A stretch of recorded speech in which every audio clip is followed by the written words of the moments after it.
जरा सुनिएगा और समझिएगा। और भारत ये पक्का कर रहा है कि पश्चिमी देशों को एक साथ लाकर पाकिस्तान को अलग थलग किया जाए। पाकिस्तान के हथियार आयात पर भारत ने बड़ा वार कर दिया है। बलूचिस्तान में भले ही बलोच लिबरेशन आर्मी के हौसले बुलंद हो, लेकिन वहां सुरक्षा में तैनात पाकिस्तान के जवान, पाकिस्तान की सेना, पाकिस्तान के सिपाही वो डरे हुए हैं, खौफ में है।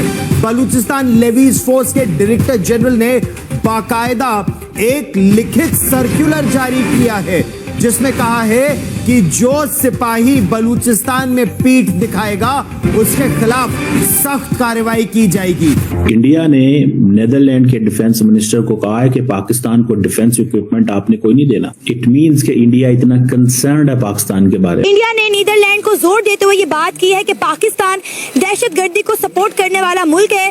पाकिस्तान जो है वो दहशतगर्दी परस्त मुल्क है और ऐसे मुल्क के हाथों में वेपन जो है वो खतरे से खाली नहीं है। मुल्क में दहशतगर्दी का नासूर बेकाबू है। जाफर एक्सप्रेस का सानिया इंतहाई अफसोसनाक और काबिल मजम्मत है। इस किस्म की मुनज़्ज़म दहशतगर्दाना कार्रवाइयाँ किसी भी मुल्क की सिक्योरिटी पर सवालिया निशान है। धमाके हो रहे हैं, कभी टेररिज्म के वाकयात हैं, कभी इकोनॉमी खराब है। अच्छे चौराहे पे अगर आपने भीख भी मांगनी हो तो उसके लिए भी आपको इलाके के हैं लोग, उनको आपको पैसे देने पड़ते हैं। तो जिस तरह से इंतहा पसंदी को तकवीयत दे रहा है मोदी सरकार और हिंदुत्व, वो चाहते हैं कि जिस तरह ईरान की सिचुएशन है ना, जिस तरह ईरान को अकेला कर दिया गया और ईरान को कोई मुल्क कुछ नहीं देता और ईरान आउटडेटेड है अगेंस्ट इजराइल, इस तरह चाहते हैं वो। जब से मोदी सरकार आई है, जो इंतहा पसंदी जिस अरूज पे पहुंची है, जिस अंदाज से मुसलमानों को हर अंदाज से निशाना बनाया गया है, वो आज के मॉडर्न दौर में नाकाबिले फहम, नाकाबिले कबूल और एक तरह की दहशतगर्दी है।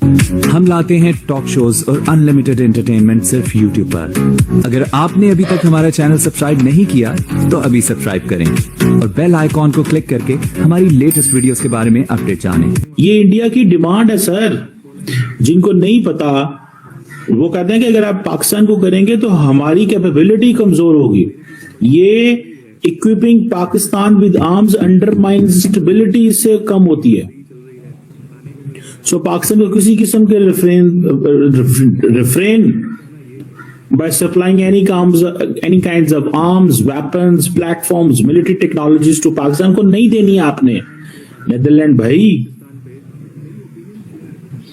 तो आप यहां से अंदाजा लगा लें कि पाकिस्तान के लिए दुनिया से मिलिट्री हार्डवेयर लेना कितना मुश्किल है। इंडिया एक इंतहाई बेहतर पोजीशन में है, उसके पास रिसोर्सेज हैं, पैसा है, पॉलिटिकली करेक्ट है, हर चीज मौजूद है। अब हॉलैंड के पास क्योंकि टेक्नोलॉजी है तो जारी बात है, और मेरा ख्याल है हॉलैंड के कोई इंडो पैसिफिक की भी कोई डॉक्ट्रिन है थोड़ी बहुत। अब इंडिया क्या कहता है, इंडिया इमर्जिंग टेक्नोलॉजी और आर्टिफिशियल इंटेलिजेंस, ये छोटे छोटे मुल्क हैं, वो करना चाह रहे हैं। अब इंडिया अपने तमाम एलाइज को एक ही मैसेज दे रहे हैं कि अगर आप पाकिस्तान को डिफेंस इक्विपमेंट देंगे, टेक्नोलॉजी देंगे, तो इसका मतलब है आप खित्ते की सिक्योरिटी अंडरमाइन करेंगे। यही चीज पाकिस्तान अमेरिका को कहता है कि if you equip with the India, लेकिन इंडिया चाइना का नाम तो नहीं लेते, पाकिस्तान का नाम लेते हैं। क्यों? कि चाइना हर चीज अपनी बनाता है, चाइना हर चीज अपनी बनाता है ना, तो वो कहते हैं बस ठीक है चुप कर, जो जरूरत ही क्या है बोलने बताने की, जरूरत ही क्या है बोलने बताने की, कोई बात करने की जरूरत ही नहीं है हमें, तो हम क्यों बोलें, हम क्यों बात करें सर जी, हम क्यों बात करें इस सिलसिले में, बात करने की जरूरत ही नहीं बनती क्योंकि हमारी। अच्छा बात तो फिर ठीक है कि जरूरत ही कोई नहीं है, उनको तो परवाह ही कोई नहीं है, उनको परवाह ही कोई नहीं है किसी किस्म की। ये चीज मैं थोड़ी समझता हूं कि ये थोड़ी सी डिफरेंट होने जा रही है कि अब पाकिस्तान भी दुनिया को यही कहता है कि जनाब आप इंडिया को देते हैं, लेकिन दुनिया हमारी कहां सुनती है। इंडिया के हाथ में डॉलर है, India has the money, India के हाथ में डॉलर, यूरो, पाउंड है, जाते हैं पैसे दिखाते हैं।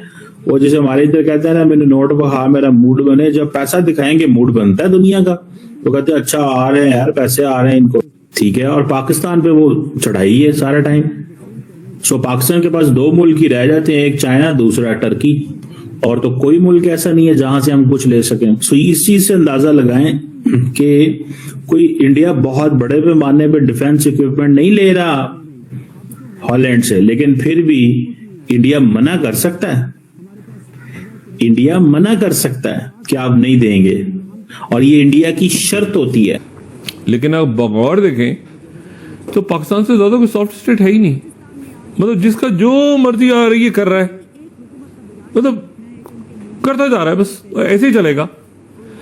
और यहां पर जब तक आप इस बात को खत्म नहीं करेंगे ना इस मुल्क से कि सब तो ऐसे ही चलता है, ऐसे ही नहीं चलता भाई। आपको कानून के तहत चलना पड़ेगा, कानून आइन के तहत आपको चलना पड़ेगा, फिर मुल्क आगे चलेगा। वो छोड़ें जी, काम है, ओ जे उसको कॉल करें ना, अभी 2 मिनट में बंदा पकड़ ले, वो छुड़वाते हैं यार बंदे को। ओ यार क्या है, ओ यार दे दो, कितने मांग रहा है, पैसे देके उसकी जान छुड़वाओ। और उसमें जो है वो तमाम का यानी उसको नॉर्म बना लिया हमने। एक नॉर्म होता है ना, नॉर्म, कि ये तो आम सी बात है यार, इसमें कौन सी बात हो गई कि यार उसने रिश्वत दे दी है, उसने जो है वो स्कूलों के बच्चों के पेपर आउट हो। इतना, मैं जिस जनरेशन से काम ताल्लुक है मेरा, और ये कोई सदियों पुरानी जनरेशन नहीं है, यानी पेपर्स का आउट होना जो है, पेपर आउट हो गया, ये उसके वो इतना खौफनाक और भयानक जुर्म होता था कि उसके नतीजे में हेड्स रोल हो जाते थे, बड़े बड़े हेड्स रोल हो जाते थे, वज़रा इस्तीफा दे देते थे, बोर्ड पूरे चेंज हो जाते थे कि पेपर कैसे आउट हो गया, मैट्रिक का पेपर आउट हो गया है, 9th का पेपर कैसे आउट हो गया है, पैसे लेके पूरी इंक्वायरियां बैठती थी। अब पेपर्स आउट होना एक नॉर्म है, जाली डिग्री एक नॉर्म है। तो आप जरा चेक करें, मैं तो आज के जो मेडिकल कॉलेजेस हैं उसमें मैं तो कभी भी नहीं पढ़ सकता था इतनी फीस देके। हमारे माँ बाप के पास तो इतना पैसा नहीं था कि वो इतने पैसे देके करोड़ों रुपया, लाखों रुपया, रिश्वतें, फलाना, और फिर वो बच्चे डॉक्टर्स बन जाते हैं, उनको समझ ही नहीं आता कहाँ जाए, जॉब्स कहाँ से लें, उनकी गाइडेंस नहीं। तो ये है ना, हम एक्चुअली मतलब वो जो चीफ साहब ने बात की है ना कि हमें सॉफ्ट से हार्ड स्टेट पे जाना होगा। एक ये भी बहुत बड़ा इशू है कि हम देखने में दुनिया को हार्ड नजर आ रहे हैं, अंदर से हम सॉफ्ट हैं, इंतहाई सॉफ्ट हैं। होना ऐसा चाहिए कि हम दुनिया के सामने सॉफ्ट नजर आए और अंदर से हम हार्ड हों। जब तक अंदर से हम हार्ड नहीं होंगे, दुनिया को के सामने सॉफ्ट इमेज नहीं जाएगा। दुनिया के सामने सॉफ्ट इमेज कैसे जाएगा? जब उनको पता होगा रूल ऑफ लॉ है। एयरपोर्ट की छतें नहीं टपक रही, हम उतरेंगे तो वहां पे जनाब प्रॉपर एयरपोर्ट जो है वो काम कर रहे होंगे, वहां पे जो है वो लूटमार नहीं हो रही होगी, वहां पे लॉ एंड ऑर्डर ठीक होगा, वहां पे इन्वेस्टमेंट के।